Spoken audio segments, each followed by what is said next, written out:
Oi, pessoal, estamos aqui no canal da Caruso Lounge para fazer uma apresentação hoje super bacana, um bate-papo com duas pessoas muito especiais, pessoas de muito destaque nesse mundo aí, um no mundo do charuto e outro no mundo das bebidas. Então vai ser um bate-papo bem legal.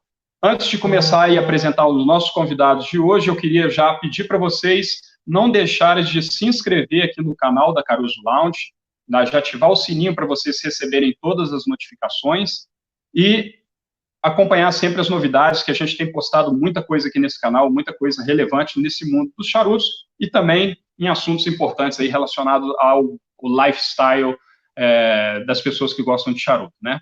Hoje eu tenho aqui dois convidados, vou começar apresentando o primeiro deles.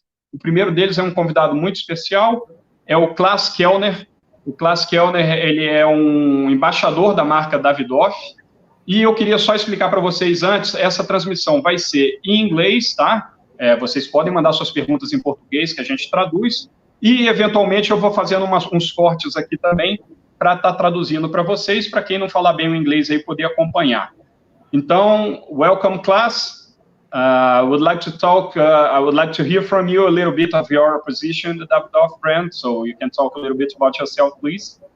Thank you, Alexander, and thank you for everybody that is joining us. Thank you to the guys from Caruso and Andre from Davidoff in Brazil for having me over. You guys know that it's always a pleasure to do events with my beautiful friends from Brazil. And I promise that at some point I will learn Portuguese so we can do this in Portuguese.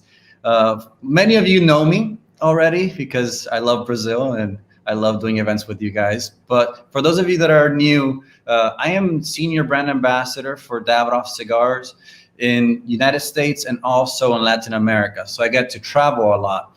My job really consists of doing seminars, teaching people how to enjoy our beautiful cigars or charutos. And I also go around visiting different markets, retail stores, teaching them how to present the cigar, how to maintain the cigar so that when you have them, they are as perfect as possible. So in very short terms, my job means I get to travel a lot, I get to smoke a lot of cigars, and from time to time, I get to have a drink. So it's not a bad life, and I truly enjoy it, and I really enjoy spreading the philosophy of cigars and the philosophy of Davidoff. Thank you for having me. Então, pessoal, como o Klaas falou aí, né, ele é o embaixador da marca Davidoff, principalmente para os Estados Unidos e para a América Latina, e basicamente o trabalho dele é viajar a todos esses países aí. Ele dá muitas aulas também, masterclasses, falando da marca Davidoff, dos charutos Davidoff, e também ele falou aqui que leva essa vida difícil, de viajar, fumar o bom charuto que é produzido pela Davidoff e também, eventualmente, tomar algumas boas bebidas. E falando em boa bebida, vou apresentar aqui para vocês o nosso outro convidado da noite, que é o Grant Thomson. Ele é o embaixador da Royal Salute e na Shiva Brothers. Grant, can you talk a little bit about your position as well? Yes, olá, tudo bem? That's the extent of my Portuguese now out the way. I just want to say as well, thank you everyone for having me on this call. Thank you Brazil for tuning in, and thank you to everyone at Caruso. Very excited to be talking everything Davidoff cigars with Klaas, and of course talking about Royal Salute whiskey. I'm a Royal Salute ambassador here in the UK, and I get to travel around the world doing master classes and educating on our incredible prestige Scottish blended Scotch whiskey. So tonight we'll be talking about two or three of our references and going through the deep notes of our blends and our fantastic prestige Scotch whiskey. Yeah, so that's me, and look forward to going into it with you guys. Thank you. Bom, pessoal, como vocês puderam ver aí, o Grant também é o embaixador da marca aí, da Royal Salute, principalmente para o Reino Unido. E esses dois caras que estão aqui têm essa vida difícil, né? Tanto o Klaas quanto o Grant. O Grant, no ramo de bebidas, também viaja aí o mundo dando aulas, né? Masterclasses também, explicando sobre as percepções que vocês têm no whisky. E hoje a gente vai fazer um bate-papo aí, principalmente entre os dois, falando da harmonização desse belo charuto que a gente vai fumar aqui hoje, que é o Davidoff Yamazá, que é um dos carros-chefes aí da marca Davidoff hoje, e sobre a nova linha dos Royal Salute, que está chegando aí no mercado. Então, eu vou deixar os dois falarem agora aí, que são quem sabe realmente do assunto, e vamos aproveitar aí essa conversa entre os dois. Klaas, can you start doing this? Of course. So as Alexander was saying, today we're going to be featuring Davidoff Yamasa. For me, Davidoff Yamasa is a cigar and a line that is very close to home, because very close to my heart, because the tobacco Yamasa is actually from my family's farm. And I want to tell you a little bit about the history about how Yamasa came to be and why Yamasa came to be. But first, why don't we light up? I know some of you probably are already enjoying a cigar, but I'm going to go ahead and I'm going to cut my cigar. I normally like enjoying my cigars, starting my cigars with a straight cut. I think it brings a lot more smoke into the palate, so there's a lot more stimulations, a lot more flavor. I really like an opening, a nice opening up here. So if you want to join me, or already joining me, cheers with your cigar. I also have here a torch, single flame torch. I am a fan of single flame torches because they are very precise. I do not make mistakes with these. I also love the romanticism of a nice match or a soft flame lighter, but tonight I have a torch. And we can really go up here and light up the cigar. I'm sorry, can I just translate this part for everybody so everybody can follow you? So, hoje o Klaas vai estar falando principalmente aí, né, do Davidoff Yamasa. Ele falou que esse é um charuto que ele tem um carinho muito especial, até porque o Yamasa vem de uma fazenda que é deles, a fazenda da Yamasa é deles mesmo, de produção própria. Então, é um charuto que realmente tem um carinho muito especial para eles. Ele mostrou aí como ele corta o charuto, né, utilizando essa guilhotina de 2 lâminas, e falou que gosta de acender o charuto com o maçarico de uma chama só, porque dá muito mais precisão no acendimento do charuto. So, as you can see, I'm keeping my cigar at about a 45-degree angle. With my single flame torch, I can be very precise, and I'm pointing up right about right here. I don't want to point down here, because if not, the fire can really pick up underneath and could burn my cigar. And I rotate the cigar slowly as I light it up and I toast it. It's done, obviously, when you see the whole area and it's all nice and orange. Right? Então, pessoal, ele está acendendo aí, mostrou que ele gosta de acender esse charuto, né? Tem que tomar muito cuidado no acendimento para você colocar a chama bem no pé para evitar uma queimada lateral aí das capas, né? E mostrou aí um perfeito acendimento aí desse belo Davidoff Yamasa robusto que a gente está degustando aqui hoje.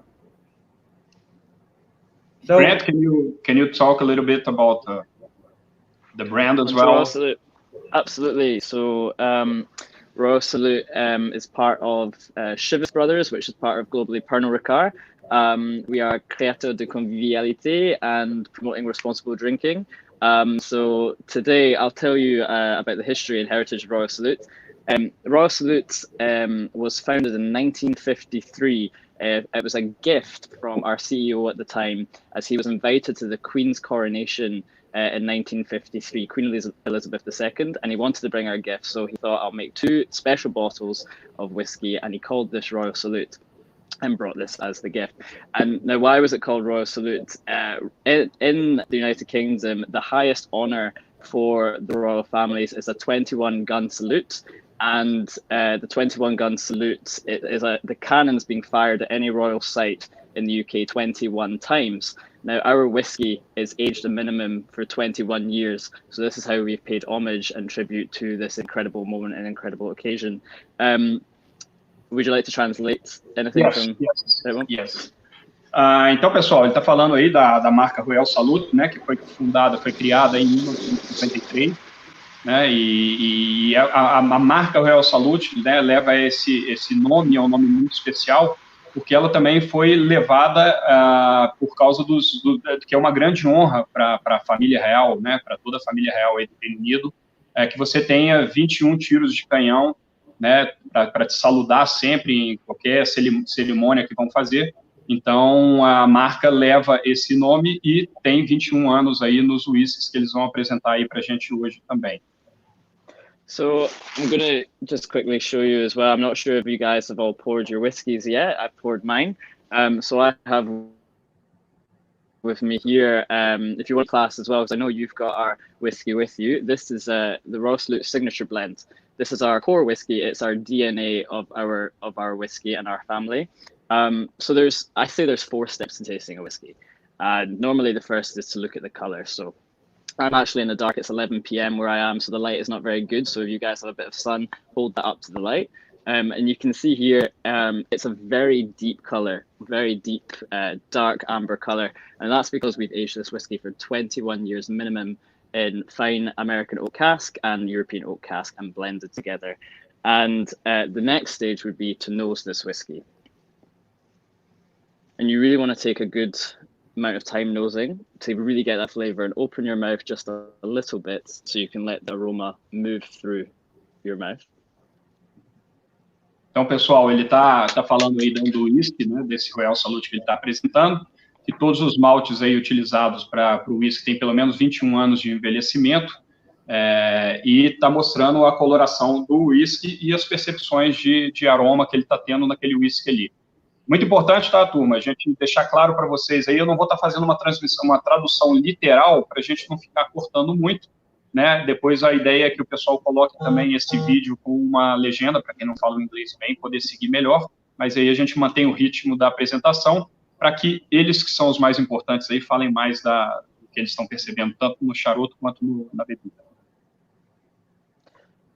So some of the notes you should be getting here, some of the incredible notes that you'll be observing rich, ripe, fruity aromas, because our whiskey is made in the region of Speyside, which is northeast of Scotland. And you'll be getting rich, elegant, sweet vanilla and a dry oakiness result. And then the third step is to take a sip of your whiskey, the best bit. Então, falou aí das notas do whisky, né, que esses whiskies são produzidos na região de Speyside, que é uma das principais regiões produtoras de whisky, e também falando das notas, principalmente aí umas notas doces e de baunilha que ele sente no whisky, e aí falando agora das percepções de sabor que ele vai ter ao provar esse whisky. And the first taste should really bring out all the subtleties of the nose that we've just experienced. So I'm getting sumptuous sweet orange marmalade infused with fresh pears, which burst across the tongue. An absolutely fantastic blend, and it's really rich flavor. And then the final moment is to enjoy and notice that finish. It's a long, lingering finish in the mouth. It doesn't disappear straight away. And that is a sign of an incredible, fantastic blend. And our master blender, Sandy Hislop, he maintains this standard throughout all of our whiskies. And it's something that has gone on for many years in this craft. So hope you enjoyed that tasting of Signature Blend. Yeah, if you'd like to translate onto... Yes, então, pessoal, ele falou aí dos whiskies, né, e que na boca o whisky também tem essas notas adocicadas, bem pronunciadas, principalmente aí uns sabores aí de pera, né, de geleia, coisas que ele sente. E esse whisky Royal Salute tem essa característica de ser um whisky que deixa um final longo na boca, né? Então ele ainda deixa aquele retrogosto ainda do whisky. Então você segura bem os sabores na boca depois do gole que você deu. So Klaas, can you talk a little bit more about the Davidoff? Now we have lit up and we have poured the glass. So I think now we can officially begin with a little bit of the history, a little bit of, not the boring part, but now the talk, right? What we came for. For me, Davidoff is a beautiful company that stands behind luxury and products in the cigar industry, right? We're talking about the ultimate experience in a cigar. And when we're talking about the ultimate experience in cigars, we're talking about quality and we're talking about consistency. It is very hard to create a cigar that comes from leaves that are all natural in such a consistent way with such a quality control that all your employees, we have about 1,400 employees, are able to always repeat and always make exactly the same flavors that you guys have come to love. Alexander, you want to kind of... Pessoal, então ele está falando aí, né, das características aí do charuto e das principais preocupações da marca Davidoff, que é sempre manter um alto padrão de qualidade com também um padrão realmente de sabor que você vai ter durante todos os charutos de várias caixas que você está fumando dentro da mesma linha. A empresa Davidoff, ele falou que um dos maiores desafios para ele hoje é manter esse padrão de qualidade e essa uniformidade também dentro das linhas numa empresa que tem 1.400 empregados. When we talk about Davidoff as a company, original Davidoff, the core lines of Davidoff, or you could say the foundation, what made Davidoff who it is, are normally your cigars that come with the white labels. Here I have an example. For example, the Davidoff Signature 2000. So your Davidoff white label cigars are normally the core product lines, and they contain tobaccos from Dominican Republic. Now, all these core label cigars have a uniqueness or have a characteristic that the wrapper is from Ecuador. And it normally comes with a very light Connecticut seed Ecuadorian wrapper, and the inside is 100% Dominican. But in the last couple of years, since 2013, Davidoff started bringing new flavors to its portfolio. And that included cigars such as the famous Davidoff Nicaragua that came in 2013, Davidoff Escurio, with the Brazilian tobacco, and of course, a couple of years later came the Davidoff Yamasa. And basically, Davidoff has completely changed its offerings and its flavor profiles that we are able to give to you guys. And this brings a much more bolder notes, much more flavors, much more interesting and complexity to your experience. And this is what we're going to cover in just a bit.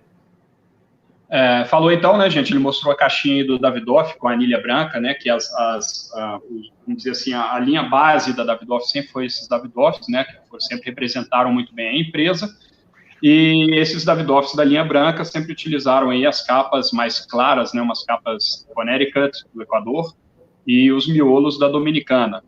E, recentemente, eles entraram com 3 novas linhas, que era o Davidoff Nicaragua, o Davidoff Escurio, inclusive o Davidoff Escurio utiliza tabaco do Brasil também nele, e o Davidoff Yamasa, que eles vão falar hoje, que são charutos que têm uma personalidade diferente, que entraram na marca para completar mix aí de produtos para oferecer ao mercado.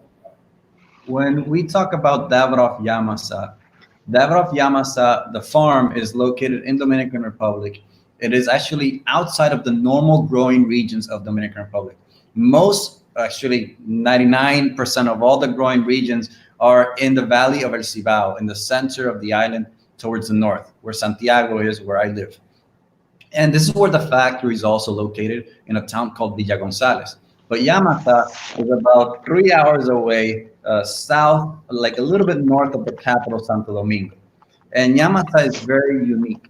And the reason why we started a project like this is because in Dominican Republic, we are known for growing filler tobacco and binder, so what's inside. But Dominican Republic does not have a large production of wrapper.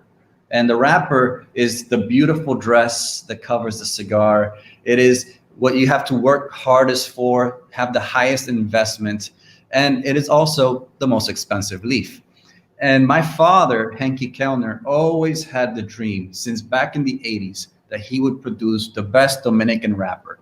And that is the story of Yamasa, which I'm going to tell after Alexander translates. It's the creation of the best Dominican wrapper. Então, pessoal, o conceito aí da Yamasa, né, que ele falou que a maioria das plantações de tabaco da Dominicana estão situadas dentro de um vale, mas a parte da plantação, da fazenda que utiliza o Yamasa para fazer principalmente as capas, né, que ele ressalta bastante aí, ela é uma cidade que fica a little bit north of Santo Domingo, you told, the Yamasa? Yamasa is like 30 kilometers north of Santo Domingo. Sim, então é uma fazenda aí a 30 quilômetros norte, né? E foi um desafio muito grande, porque a Dominicana sempre foi conhecida por fazer miolo, né? O charuto, tabaco de miolo muito bom. E o grande desafio do Henk Kelner, né, que é o pai do Klaas, era criar a melhor capa dominicana que ele pudesse. E foi o trabalho que ele desenvolveu na Yamasa para mostrar essa linda capa aí que o Klaas mostrou, né, mostrou o charuto aí mais perto da tela, que é uma das coisas que mais chamam aí a atenção dentro da primeiro contato visual que a gente tem com o charuto.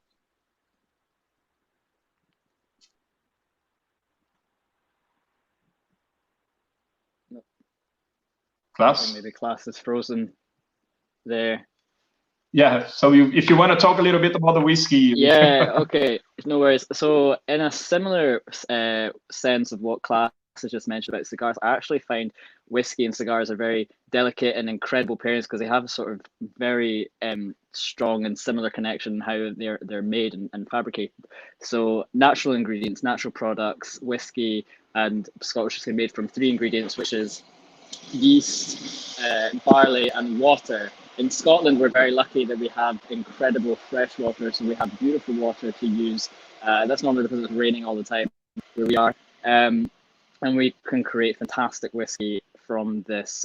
With Royal Salute, our incredible whiskey is aged 21 years in cask. And what happens? Why do we age for that long? Because it's a long time to wait for whiskey. The reason is when we're aging, the whiskey moves while it's sitting in the cask into that wood, into the barrel, taking that flavor, taking the oak flavor. It's very porous wood, so it moves in and out throughout that time. And the longer time, the more flavor it can take from that wood, and it's very rich. Now, this craft that comes from that afterwards, the very difficult and complex part, is blending these whiskies together, which is something that our master blenders do incredibly well. So they'll take many whiskies. Our master blenders knows roughly, I think I'm getting this figure right, 2,000 whiskies per week, just using their nose, and taste only 4. So they're only using their mouth as a small part to make this whiskey. Então, pessoal, o Grant fez aí um paralelo, né, do charuto com o whisky também, que são 2 produtos, né, que representam, né, produtos aí, vamos dizer assim, que representam aí um consumo mais premium, né, e falou dos desafios também, igual o Klaas apresentou um pouco dos desafios da questão de produção do charuto, principalmente do Yamazá, também com a produção do whisky, que falou que os ingredientes básicos do whisky, né, são a cevada, né, o fermento e a água. E esses whiskies são muito bem trabalhados, principalmente por 21 anos, e passam por mãos de master blenders muito, vamos dizer assim, mais destacados aí no mercado para desenvolver esse produto totalmente diferenciado. Uma informação que eu acho importante, mas eu vou pedir para ele falar de novo, só para a gente deixar claro aqui. Grant, you told about how many whiskies the master blender smells first and then try tasting only. He noses, just with his nose, 2,000, roughly 2,000 a week. So it's an incredible amount of whiskey and an extreme amount of work. Ele falou que eles sentem os aromas, né, de mais de 2.000 whiskies por semana, mas eles provam muito menos whisky. 4 whiskies that they taste, you said that. Yeah, the strongest part of our senses when experiencing something like a whiskey is actually the nose. It's most powerful in detecting flavor and detecting different aroma and different notes and identifying these. And so the skill of a master blender is to use his nose. This is the most valuable part. So if that ain't working, he's going to have a lot of trouble. And then he's only going to taste roughly 4, very few whiskies he would taste. Ok, então ele falou aí que, né, que o desafio maior do Master Blender, na verdade, é ter essa habilidade de diferenciar vários aromas, porque são essas percepções que vão realmente dar a percepção dele do que vai ser um bom whisky ou não, e na boca mesmo eles provam muito menos em quantidade, então ele falou que a grande qualidade é realmente essa percepção de aromas que o Master Blender tem que ter. And actually, what is incredible is, I don't know if I've lost you there. There you are. So this whiskey is the signature blend, but Royal Salute at the moment is also we have Klaas back. There he is. No, when you live in a third world country, you can't do much about this. At least you live there and you have good cigars, so that's not a problem at all. No? Yeah. I'm not complaining. I'm just sorry for you guys. I can't go alone.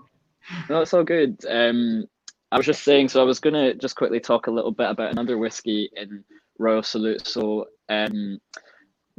a lot for the past few years, Rosso has had one major whiskey, which is our signature blend, but we've actually introduced a few more to our range. So here I have what we call the Malts Blend. As you can see, it's in a gorgeous green porcelain bottle. We're the only luxury prestige whiskey brand in the market to be in a porcelain bottle, so this makes us very unique, and it's absolutely gorgeous piece of craftsmanship. That this is handmade as well. And the Malts Blend, the incredible thing about this blend, it's 21 single malts plus, and one single malt from each region in Scotland. So it's really painting a picture of the land of Scotland. So you get many different diverse flavors in here, even a slight smoky taste at behind. So I'm going to pour myself one while Alex translates. Então, pessoal, ele está mostrando aí, está falando que uma das características também que diferenciam aí a Royal Salute, né? São essas garrafas de cerâmica, né, que são um diferencial da empresa aí, são hoje a única empresa que tem produzido whiskies em garrafas de cerâmica. E também falando que o whisky, né, ele leva 21 diferentes maltes dentro dele, que representam todas as principais regiões produtoras da Escócia. So this 21 single malts, 21 years old plus. So there's whiskies that are older than 21 in this blend as well. 21 just means the minimum. That's the youngest whiskey in the bottle. And with this, it's the first blended malt whiskey in our family, which means there are no grain whiskies in this blend. So this is a first for Royal Salute, and it's there in Brazil. So please go out and try it. It's an absolute must. It's a fantastic range for our whiskey. So please, if you have one, I invite you to join me. And what we say in Scotland when we're having a drink is Slàinte mhath. Slàinte mhath is salute, cheers. So Slàinte mhath. Está falando aí dos whiskies e reforçando a questão de todos os whiskies utilizados aí para compor esse blend, são de pelo menos 21 anos de idade. Então, quer dizer, o whisky, na verdade, ele tem muitos maltes ali que são mais de 21 anos. E falou uma palavra aí escocesa, né? It's a dialect or? Yeah. So it's Gaelic.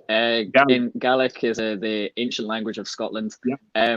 It's very rarely spoken, but we use it for nice moments like this. Slàinte mhath. Então falou que é uma tradição também eles fazer o brinde aí utilizando uma linguagem antiga, que é o gaélico. Não sei se a tradução correta seria essa. Que eles fazem muito para celebrar esses bons whiskies aí, para brindar bons momentos. Klaas, you want to talk a little bit more about the cigars since it's evolving more? Yes. So one of the reasons why we chose Yamasa, the farm, and the story is very long, but one of the reasons why we chose it was because of the environmental conditions, which created great conditions for creating wrapper. Great amount of rainfall, nice cloud coverage that would create a nice block of the sun, almost like a natural tapado, a natural shade grown. And over the years, we really improved on this, and today we are 100% shade grown. But the other reason why we chose this farm is because of the rich iron composition in the soil. The farm Yamasa is really close to where all the gold mine, the silver mines, the nickel mines of the Dominican Republic are. And this creates a very rich soil, high in iron. And when you taste this in the tobacco, you're gonna notice that there's some nice spices in the center of your palate. Also, the seeds that we're using tend to be very sweet. It's some like Habano type seed that we create in our greenhouses. We hybridize our own seeds, and the seeds are only ours. But it produces a nice stimulation of sweetness in the front of the tongue, on the lips, and then there's some nice spiciness in the center of your palate, kind of like umami. And most of Yamasa tobacco will be very frontal flavor, very sweet, and very spicy. Now, it is also complemented by other tobaccos in the blend. Yamasa also has two San Vicentes that produce stimulation on the sides and creates acidity. It's a nice acidity that is very mellow, but it creates moisture in the palate and does not dry your palate, which is very important. And then Yamasa also has 3 other tobaccos that are Piloto and Esteli, that are like your powerhouse in the back to create a lot of oakiness, a lot of earthiness. And then there's also some Condega that has some woodenness in the back and also some acidity on the sides. It's a very complex blend that has a lot of layers. And when we talk about complexity in cigars, we're talking about blending many types of tobacco that create layers in your palette of flavors. So it's not just one tobacco creating one type of flavor. It's many creating different stimulations that create different flavors in your palate. It's very engaging. It's very fun blend to analyze. Falou aí que, né, hoje o grande diferencial da fazenda, né, da Yamasa, é que eles utilizam, é uma zona, né, que tem um solo rico em ferro, fica em uma zona ali que é próxima a minas de ouro e de prata também, então dá essa característica no tabaco. Hoje as capas, né, são produzidas aí com 100% aí de tabaco tapado, e também dentro do blend, né, ele falou que essa composição do blend, né, ele permite que algumas das folhas utilizadas, né, dê um toque um pouco mais adocicado na ponta da língua, e também traga uma picância no meio da língua, né? E um outro tabaco que eles utilizam, que é o São Vicente, também, que é um tabaco muito complexo também, porque ele vai estimular uma parte da salivação e da acidez ali na lateral da língua. Então, todo o blend, né, ele utiliza o tabaco Condega também, Klaas, Condega do use? There's a little bit of Condega, and that gives you the woodiness that you're seeing in the back of your palate. E aí o tabaco Condega da Nicarágua dá um pouco mais do amadeirado que a gente sente aí no final da língua aí.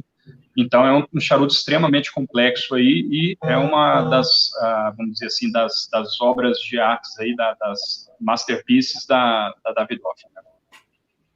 What I like really about Yamasa is when you really analyze the blend, normally most cigars have 4, 5 tobaccos, that's the standard. And Davidoff, back in 2004, started making cigars with 7 types of tobacco. And not all Davidoff cigars have 7, but to put 7 types of tobacco in such a small ring gauge, you know, it is quite a craft. It is not easy to make, and it's not easy to balance, because the most important thing is that you have a nice balance. The cigar is not just one-sided, it's not too powerful. This is a medium-bodied cigar. It's pretty intense, but it is very well balanced by the moisture, and it's also very well balanced by the sweetness. So it's not really tiring your mouth. It doesn't tire your body, and it's very engaging. A lot of flavors, a lot of spiciness. And then the other thing you have to really start analyzing is also what is going on in the nose. So I would always suggest really work both senses, the taste and also the smell, so that you actually can get a full scope of what the all flavor is.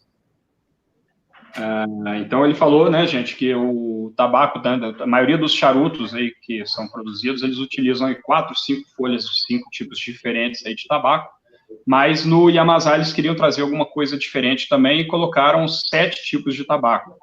E isso foi um grande desafio também para trabalhar com um charuto que não tem, né, que dentro de um determinado, né, cepo, você utilizar vários tipos de tabaco. O grande desafio é você traduzir todas essas folhas para que te dê as percepções de sabor, que te dê a complexidade no charuto, mas que ao mesmo tempo fique equilibrado e não fique um charuto pesado na sua boca, não vai ser um charuto que vai te deixar aí, né, se sentindo um pouco mal, às vezes, de fumar.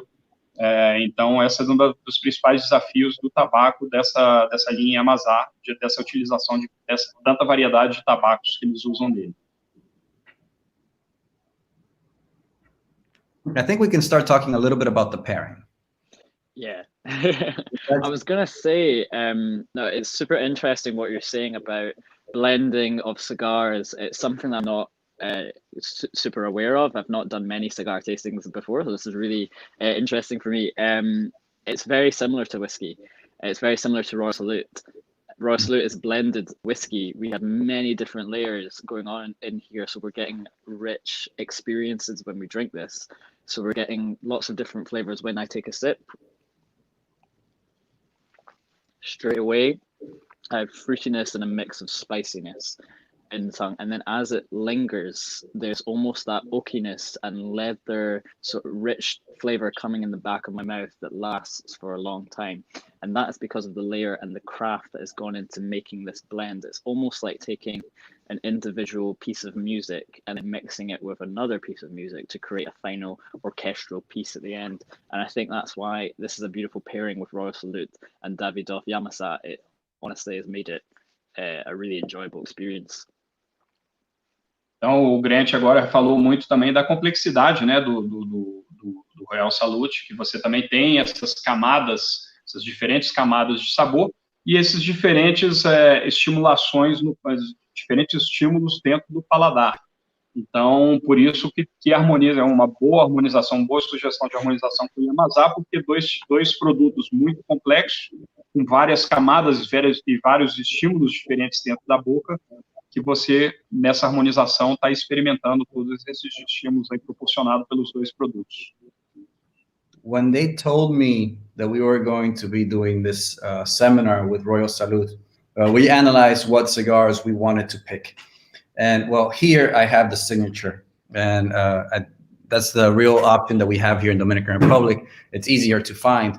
Not too easy to find, but I actually, the bottle I found is, I see a lot of conversation going on about the different colors of bottles. The bottle I found was the green one, the emerald flagon.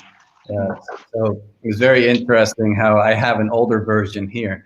But when I analyzed the whiskey, I went out, I bought it, I took a couple sips, I was like, what's this going to really work with? And one of those things that I thought was going to work was Yamasa, because Yamasa also has these stronger leaves of tobacco, has that piloto, has that esteli, and it creates a longer flavor. I don't want to call it residue. It's like a longer finish, kind of like what you're saying. Finish, yeah. And it's a nicer finish, but it's very woody, very oaky finish.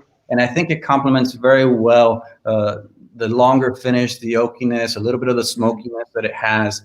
And it really matches that finish, because you don't want a whiskey that the finish is longer, or you don't want a cigar that the finish is longer, because then they start competing against each other. Yeah. You really want them to have very similar characteristics, especially in the strength and in the finish.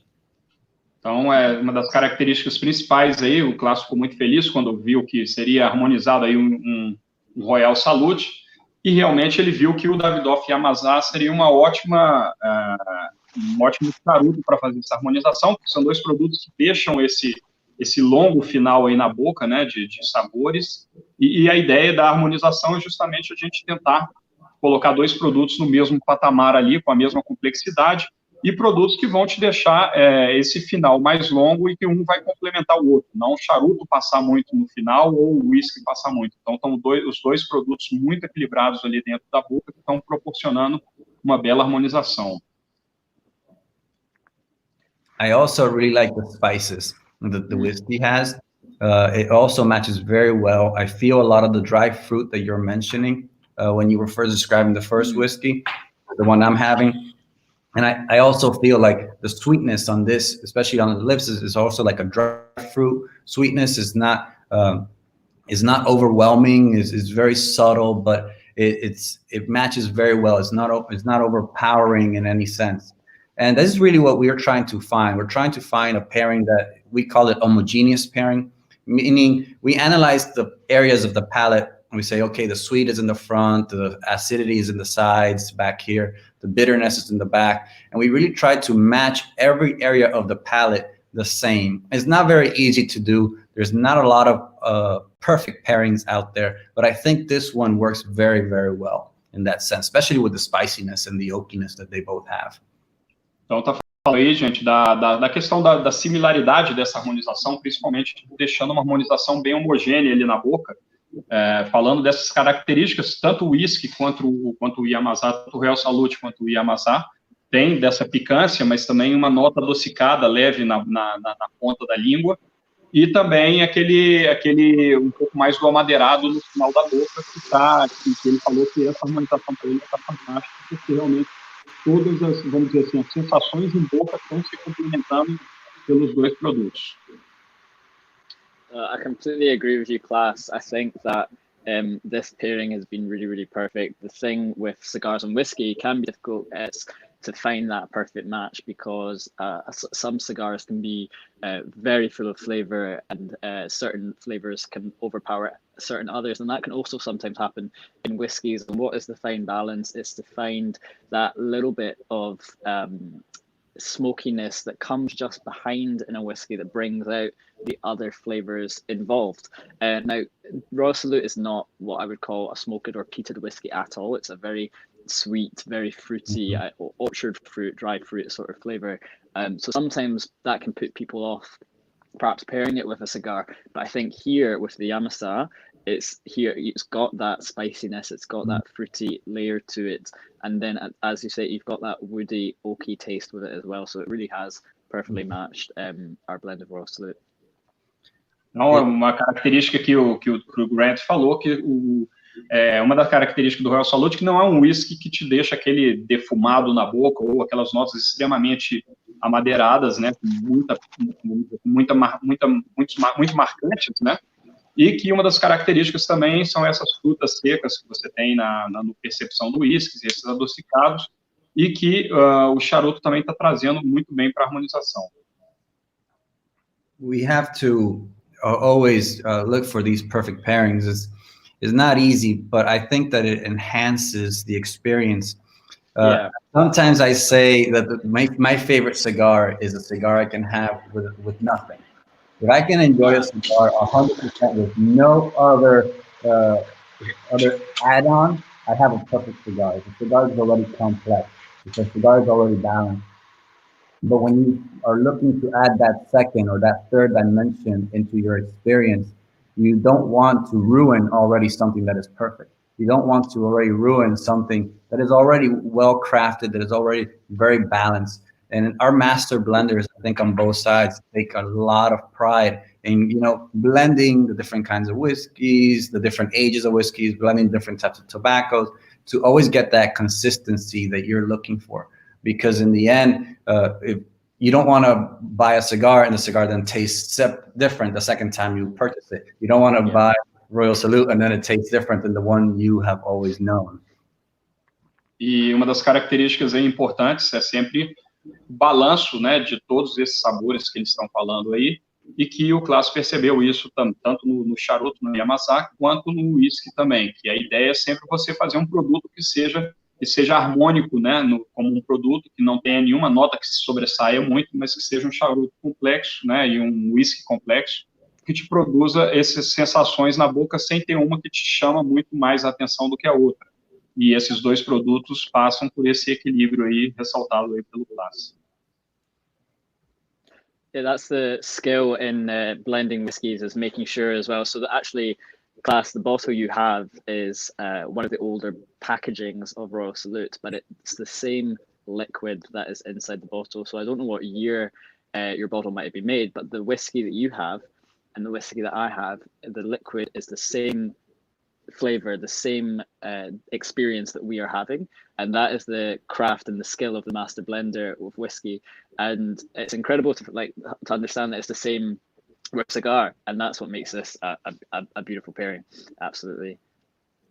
Bom, pessoal, acho que aí chegamos, né, a gente tem essa conclusão aí, né, que a harmonização dos dois produtos foi muito boa pela questão da complexidade, né, e da qualidade dos dois produtos.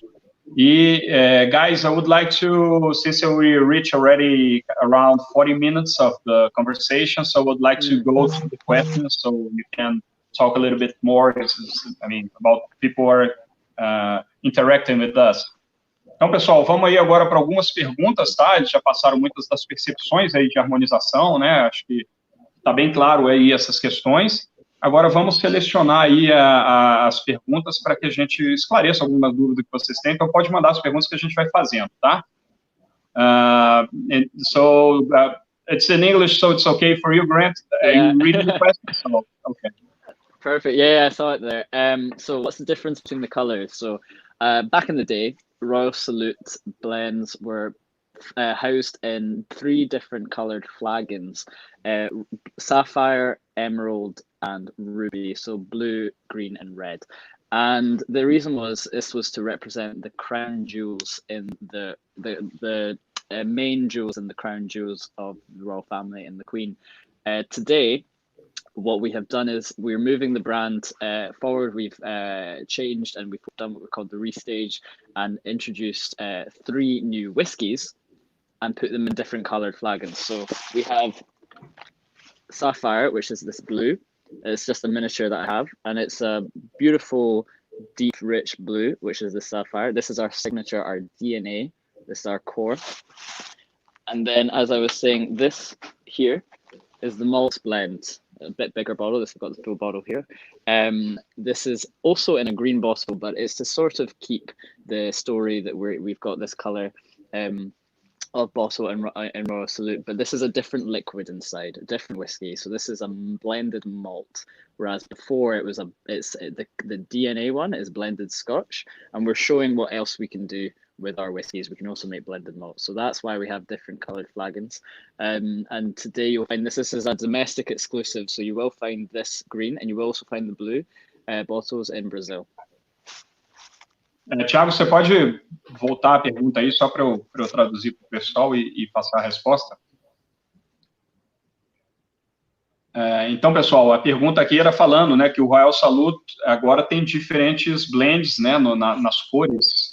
E qual era a diferença desses novos whiskies, né, desses 2 que ele mostrou aí, que é um da garrafa verde e um da garrafa azul, é que antes, né, o Royal Salute antes, ele era o mesmo blend, né, e ele vinha em 3 cores de garrafa, a garrafa que era, né, um vermelho, né, meio um vinho, a outra garrafa verde e outra garrafa azul, e que essas garrafas eram o mesmo blend dentro das 3, mas a diferença de cores era basicamente para fazer uma homenagem aí às joias, principais joias das coroas britânicas.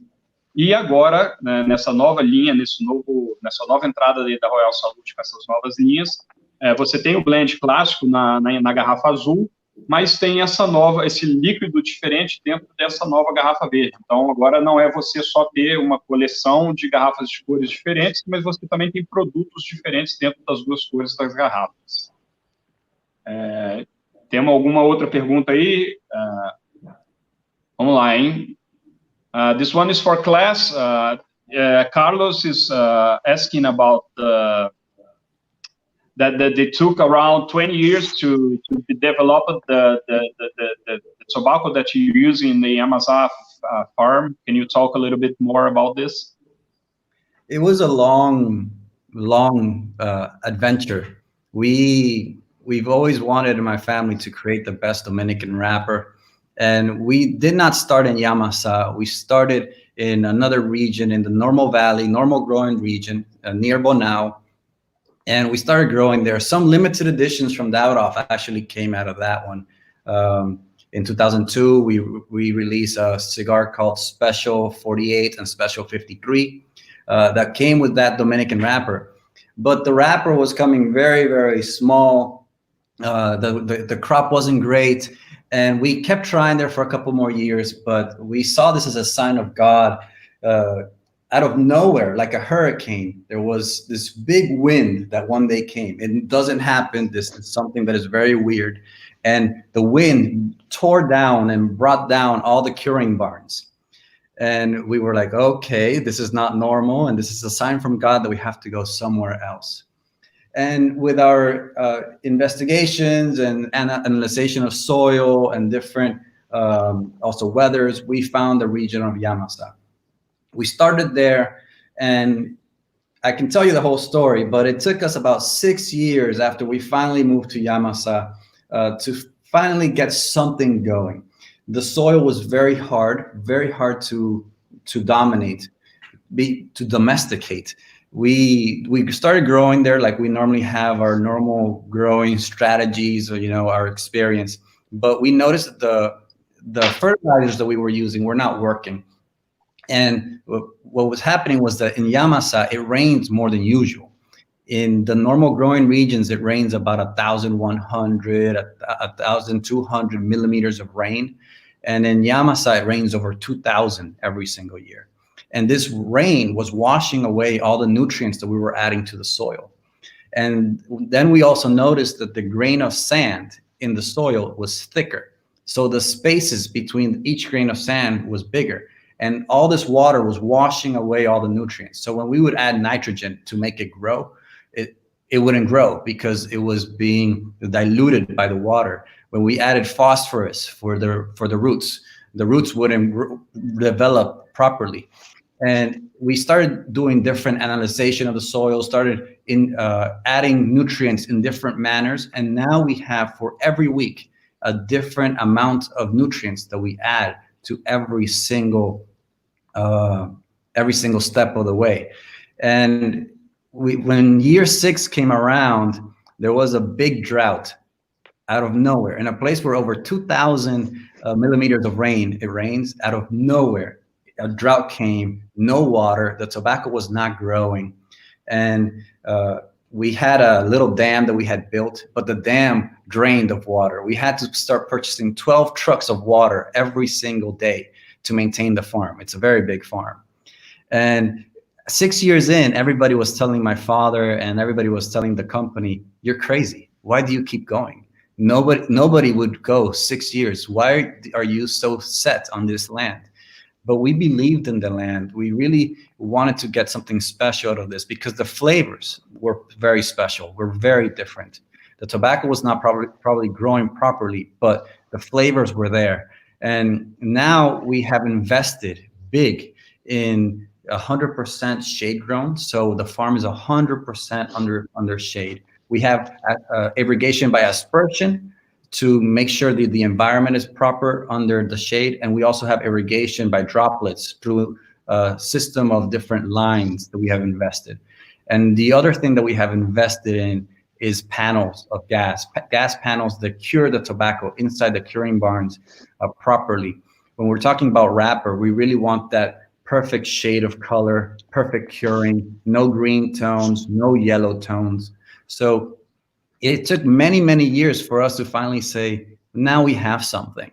And every year we invest more and every year we grow more. We have in tareas, over 1,000 tareas worth of land there. And we have over 12 curing barns growing tobacco. And it's become one of the signature farms where we basically grow all the new seeds. We grow all the new varieties where we do all the testing. And it's a pleasure to go there because it takes you a whole day to visit the whole farm. It is very, very impressive. And it's probably the biggest wrapper farm in the country now. Então, pessoal, ele falou aí muito que foi mais ou menos por acaso, né? Eles tinham tentado buscar alguns tipos de capas diferentes em outras plantações e eles tinham uma das plantações que eles estavam utilizando capas até para alguma das linhas que eles estavam lançando, algumas edições especiais, e como o Klaas disse aí, um sinal de Deus, teve uma ventania muito forte, né, e derrubou as estruturas lá de cura das folhas e das plantações, e eles decidiram de mudar, então, a fazenda que eles estavam utilizando, porque essa primeira fazenda era em outra região. Depois foram para essa região, né, para Yamasa, e começaram a tratar. Só que ali você tinha um detalhe muito grande, porque ali tinha um volume de chuvas muito maior do que o volume natural de outras plantações, e o que acontecia é que limpava muito dos nutrientes da terra, o que fazia com que o tabaco tivesse um pouco mais de dificuldade para crescer. Eles tiveram um investimento aí, mas ao mesmo tempo eles estavam vendo que às vezes as capas não davam folhas tão grandes, mas a percepção de sabor que eles estavam tendo ali era uma percepção diferenciada. E aí foi quando o Henk decidiu realmente investir nessa plantação. Eles demoraram 6 anos aí em experimentos, vários experimentos, em termos de adubagem e até processos depois de secagem, para melhorar a qualidade das folhas e chegar no produto que tem hoje.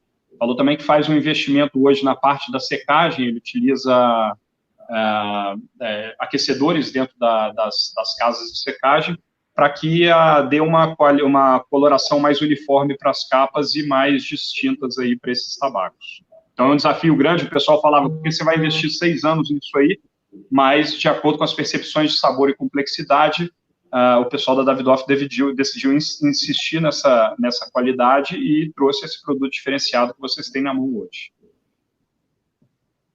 Mais uma perguntinha?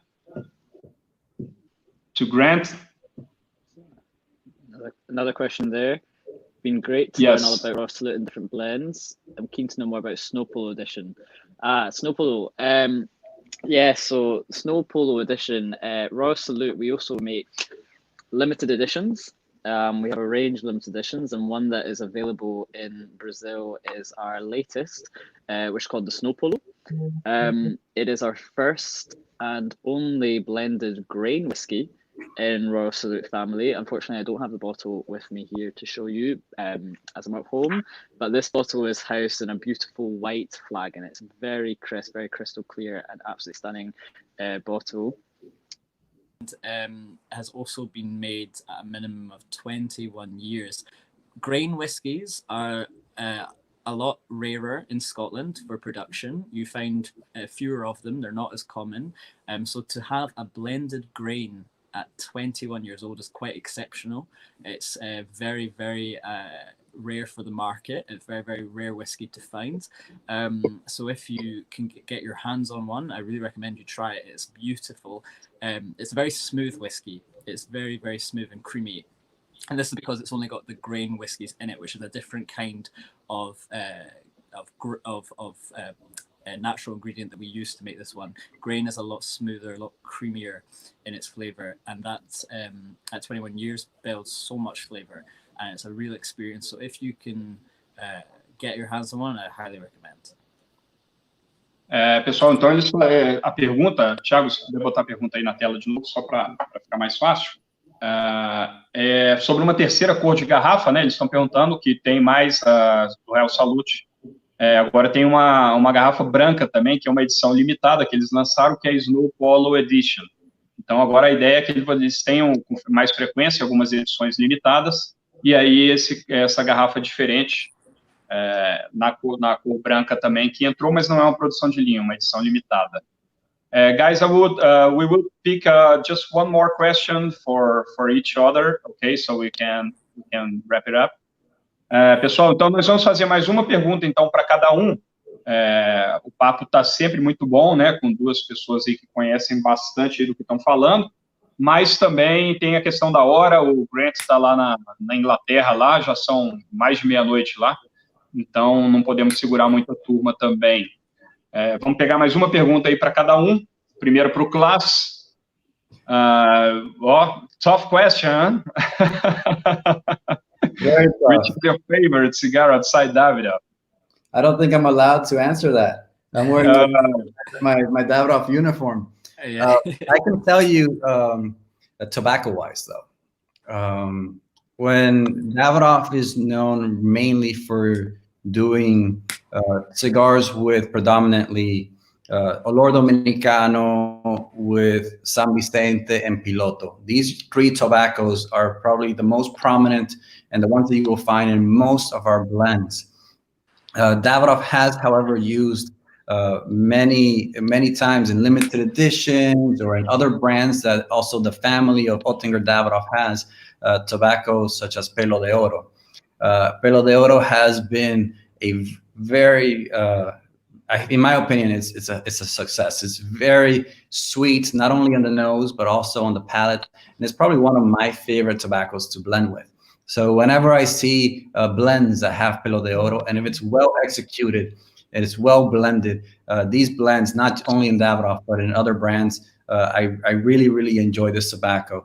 The only problem with Pelo de Oro is that sometimes if they use too much of it, the blend might be too sweet, and it might be overpowering the amount of sweetness. It might not even feel like a cigar sometimes because it's so sweet. It might tire your palate. But in that sense, Pelo de Oro is probably one of my favorite tobaccos. And we have used it in some limited editions, but it's not very normal. It's also because the production of Peruvian tobacco, Pelo de Oro, is not very very prominent. There's not that much tobacco out there for it. Bom, pessoal, fizeram uma pergunta aí para o Klaas, então, qual que seria o charuto dele preferido fora da linha Davidoff, e ele falou que ele prefere não falar de um charuto em específico, mas de tabacos que mais marcam ele, e ele falou que gosta muito de tabacos, né, de outros charutos que utilizem o tabaco pelo de ouro. Só que ele falou que o tabaco pelo de ouro também é um tabaco pelo peruano, tem um problema porque a produção dele é muito limitada, então a Davidoff já inclusive utilizou em algumas das edições, mas tem que tomar um cuidado muito grande para também utilizar esse tabaco, porque ele tem uma doçura muito grande na folha, então se você às vezes coloca muito desse tabaco, se você não faz um blend equilibrado, esse dulçor atrapalha aí um pouco da percepção, acaba o tabaco ficando um tabaco que passa um pouco desse ponto aí nessa questão. Mais uma pergunta, one last question, so we can... okay, so this one is directed to Klaas, but I will just I'll let both of you answer. In few words, what the 5 main attributes I will ask for Klaas for the tobacco, and then for you in the whiskeys, okay? Sure. So, which are the 4 main qualities that makes the Davidoff a great cigar? Klaas, first, this one is for you. I think Klaas is frozen again. No, is he frozen? Yeah, he's in Dominican Republic, but he's freezing all the time, you know? Yeah. So shall I go first. ahead? What's the first Yeah, main go ahead. attributes to make a special whiskey, especially the Royal Salute? So 21 years old minimum, made for a queen, so it's a whiskey fit for royalty. It's a blended Scotch whiskey, so it's extremely complex, extremely rare. It's Scottish. I'm Scottish, so I have to say that's one of the best parts of that. We have an incredible industry here of the absolute incredible whiskies, and it's diverse, and it's I think for everyone. This something I have to say with Royal Salute. It's the perfect whiskey to introduce someone to whiskey. If they're a little bit nervous, a little bit, oh, I don't drink that, it's not for me. This is the perfect dram, the perfect blend to introduce someone, to get them involved and to get them interested into this world, because it's not difficult to drink. It's extremely satisfying to drink. A very beautiful, lovely flavor. It doesn't attack. So I would say that's my 5. So you have to have a balanced whiskey. You have to use a 21 years old. 21 years old. At least 21 years old. It must be blended from Scotland, of course. And the other 2 are? I said it was made for a queen, so it's fit for royalty. It's the highest of its kind. And I can't remember what I said now. Was it Scottish or extremely well blended and incredible craft? Okay. Incredible craft. Ok, então, pessoal, a gente perguntou aqui, né, foi uma pergunta primeiro direcionada para o Klaas, e aí passei aí para o Grant também responder essa última pergunta dele da noite também, perguntando quais seriam os 5 principais atributos para fazer um belo de um whisky, né, um whisky diferenciado, como no caso o Royal Salute. Ele falou que um dos primeiros atributos seria que tivessem maltes envelhecidos por 21 anos, no mínimo, né, que fosse um produto... um blended Scotch, né? Porque você aí tem num whisky blended, que você consegue trazer vários atributos diferentes para esse whisky, proporcionar um whisky mais equilibrado. Obviamente, ser escocês, e que fosse um whisky também feito para a realeza, né, do Reino Unido, para que prestasse essa homenagem também para a realeza. Klaas, can you tell about the 5 attributes to make the Davidoff a distinctive cigar? Thank you, Grant, for covering well my internet. Don't worry. I think Davidoff has 3 words that really define what a Davidoff blend is. One of them is positive of taste, so always positive connotations. We always ferment, age our tobaccos in such a way that there's no negative connotations left in the tobacco. So all of our blends leave a nice positive aftertaste, residual taste, a prolonged finish in a lot of cases, but it's always very nice. It's never aggressive. So positive is one. Another one for me is balance. All of our blends are very well balanced. We take a lot of care in mixing these solid objects, which are different leaves, every single time, so that they are as balanced as possible. And it's always not one-dimensional, but it's complex, and it is also very interesting in the palate. And the number 3 word would be consistency. We take a lot of care. We have over 5 years worth of inventory of our tobacco to make sure that we can every single year make exactly the same blend. And our rollers are trained in such a way, it takes 10 years for a cigar roller to be able to roll a Davidoff cigar. And with these three words, you're able to achieve a very balanced and consistent blend that is also very agreeable with the palate. The other word that I would also use is quality. Our company is the company that puts the most effort into quality when it comes to making cigars. Most factories have about 2/3 of their workforce making cigars, and then 1/3 of their workforce, of their labor, who focus on processes and quality control and other work, where Davidoff is flipped upside down, where we only have 1/3 of our people making cigars, and then there's 1,000 people devoted just to quality control.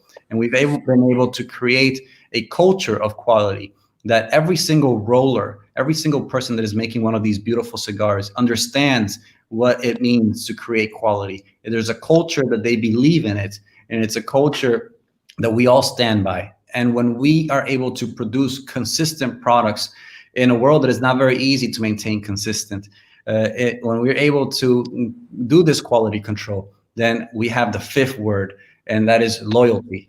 We are loyal to our employees, we're loyal to our workers, and we're loyal to all the people working in the farms and in different processes. And when we're loyal to them, then they're able to create the best product, the most consistent product, and then hopefully we're loyal to you, the consumer, so that then the consumer can be loyal to us. And we work with culture of quality, we work with loyalty, and we work always striving to make the best consistent product in the world. In a world that is very small, the cigar industry and the tobacco industry is very small, but I think we shine when it comes to quality and consistency. Bom, pessoal, então o Klaas falou que as 5 características aí que fazem o Davidoff ser esse tabaco tão distinto, esse charuto tão distinto no mercado. Primeiro, as conotações positivas, né? Ele fala que a ideia é que o charuto traga sempre conotações positivas e que ele adota isso também no processo de produção, seja no envelhecimento dos tabacos, né, na seleção das folhas, nos processos de envelhecimento também. Então, tudo isso leva essas conotações positivas que ele menciona.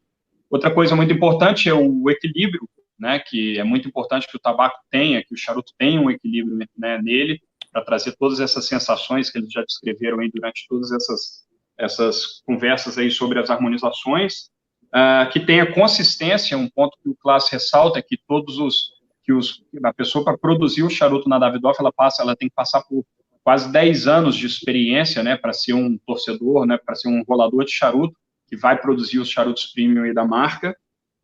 Ressaltou muito a questão da qualidade, né, que ele fala que muitas das empresas utilizam 2/3 do quadro aí de funcionários deles para a parte de produção dos charutos e 1/3 para controle de qualidade. E a Davidoff é muito focada na questão da qualidade e trabalha com essa relação invertida. Ela tem 1/3 trabalhando na parte da produção e 2/3 fazendo a parte tomando esse cuidado com a qualidade. E fechando, ele falou da questão da lealdade, né, que é uma empresa muito leal aos seus empregados, né, que por essa lealdade, por essa relação de lealdade que ela tem com os empregados, faz com que os empregados também tenham essa lealdade com a empresa e produzindo, trabalhando sempre com essa preocupação toda com a qualidade, com esses outros pontos que ele ressaltou, e também a lealdade com o consumidor final, que é essa lealdade da Davidoff de trazer sempre esse charuto dentro dos estándares todos também que eles já mencionaram aí, em termos de qualidade, para ter sempre esse charuto, que vai ser sempre um charuto num padrão de qualidade excelente, né, mantendo essa uniformidade em todas as suas produções, e que essas são as 5 principais características que diferenciam a Davidoff no mercado, tá bom? Guys, it was a pleasure to talk to you. You know, it was my first time translating all the time, so for me it's not so easy. but I think that we have to give the general idea to everybody, and many of the people as well that are following us speaks English, so many of the ideas that you talked about the pairing, about the companies was great for us to hear from you.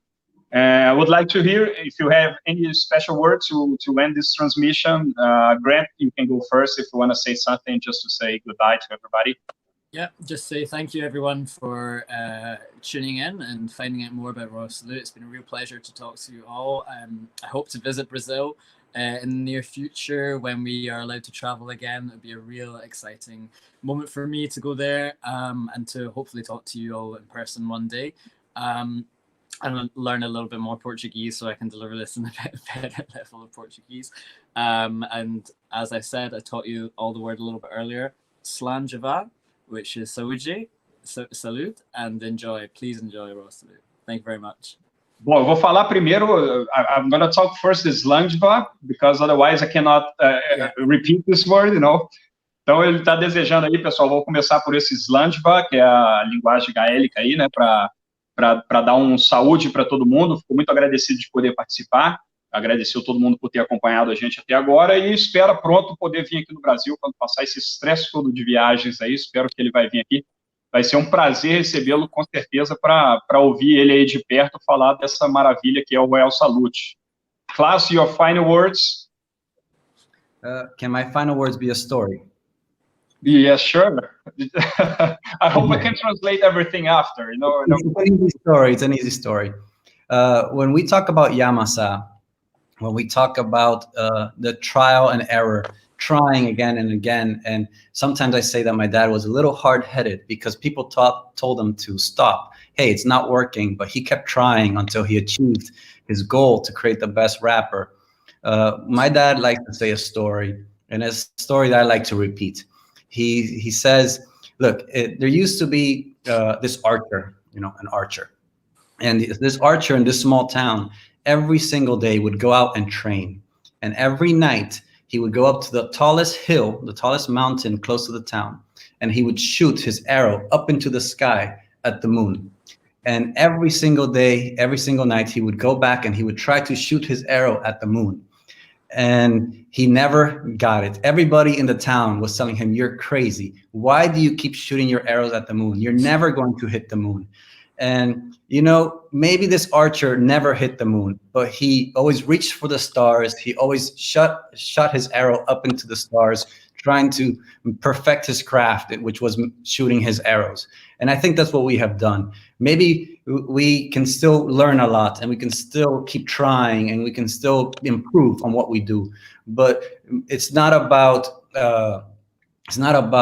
giving up. It's about always trying to be better and always trying to perfect your craft so that one day you can hit that moon and one day you can be the best cigar maker or you can be the best wrapper grower in the world. And that's what we stand for. Never giving up, always trying to innovate and always trying to be better. And I think this is something that we stand for. And thank you, everybody, for joining me. Thank you and joining us, Grant and myself. And I'm sure I will be going back to my beautiful friends from Brazil. It's always a pleasure to go back there. Thank you for everything, guys. Pessoal, o Klaas então fechou aí contando uma história e ele falou que a história do amador do Yamasa sempre foi uma tentativa, como ele falou, né, dessa longa história e até eles conseguirem chegar no produto que realmente eles gostavam, né, para produzir esse Yamasa. Então ele falou que a história do Yamasa é uma história de tentativa e erro, né, e que o pai dele, Henk Kelner, é uma pessoa muito cabeça dura, que ele chama de muito cabeça dura, que manteve, que continuou insistindo, né, mesmo com todos aqueles problemas de construir, de produzir uma boa capa. E aí ele fecha contando uma história de um arqueiro que ia numa vila, né, que ele estava, ia para a montanha mais alta e falava que queria acertar a lua com umas flechas. E ele ia todas as noites lá e tentava, né, e as pessoas da vila perguntavam, poxa, mas você vai lá todo dia, tenta acertar a lua e talvez você nunca vai acertar. E aí o Klaas falou que, né, talvez ele nunca acertasse, mas ele estava o tempo todo olhando para as estrelas, né, aperfeiçoando as técnicas dele para tentar chegar mais longe com a flecha e talvez acertar a lua.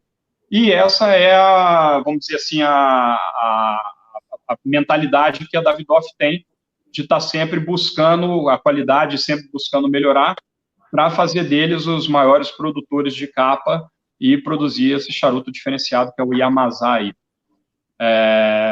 Thank you guys for staying, to giving us a little bit of your perception and to share with us your experience. It was amazing to have you here. Hope to have you many other opportunities, especially in person, so we can enjoy a cigar together and a Royal Salute together. E, pessoal, obrigado vocês que ficaram acompanhando a gente aqui até agora, né? Eu sei que está tarde aí para todo mundo, mas eu acho que foi um bate-papo muito enriquecedor. E espero vocês aí. Quem não se inscreveu aqui no canal ainda da Caruso, não deixe de se inscrever no Caruso Lounge, deixa o sininho aí, porque toda semana aí a gente tem trazido assuntos interessantes para falar com vocês. Obrigado a todos vocês por participar, e eu deixo o meu abraço esfumaçado para todos. Thank you, everybody, for joining. Obrigado. Obrigado. Cheers.